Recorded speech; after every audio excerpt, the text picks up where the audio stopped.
నేను ఇవాళ చెప్తున్నా, మీ అందరికీ తెలుసు, చంద్రబాబు నాయుడు గారు అధికారంలోకి వచ్చిన తర్వాత సోషల్ మీడియా యాక్టివిస్టుల పేరు మీద అరెస్టు చేసిన తర్వాత ఇంత తొందరగా రిలీజ్ అయినటువంటి సోషల్ మీడియా అరెస్టుల్లో ఏది లేదు, ఒక కిరణం తప్ప.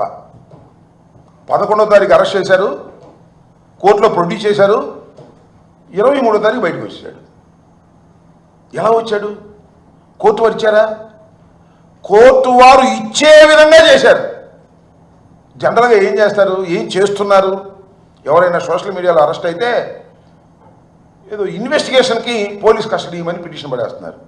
పడైన వారు ఎవరి మీద లేదు, సోషల్ మీడియాలోనే కాదు, వైసీపీకి సంబంధించినటువంటి వ్యక్తులు ఎవరు అరెస్ట్ అయినా, మాధవ్ మొన్న అరెస్ట్ అయ్యాడు కదా, అరెస్ట్ చేశారు కదా, ఆయన మీద మళ్ళా పిటిషన్ పెట్టారు, ఏది పోలీస్ కస్టడీకి ఇవ్వమని. పిఎస్ఆర్ ఆంజనేయులు గారు ఆయన పోలీస్ కస్టడీకి ఇవ్వమని పెట్టారు.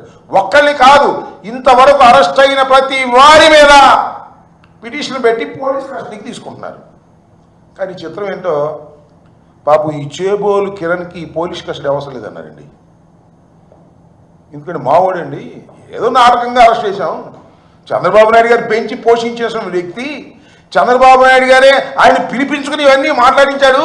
కాబట్టి ఆయన్ని మేము మాత్రం జాగ్రత్తగా జైల్లోకి తీసుకెళ్ళి జాగ్రత్తగా జైల్లో నుంచి బయటకు తీసుకురావాలని నిర్ణయానికి వచ్చాం. కాబట్టి మేము వారికి పోలీస్ కస్టడీ పిటిషన్ వేయము అన్నారు, వేయలేదు.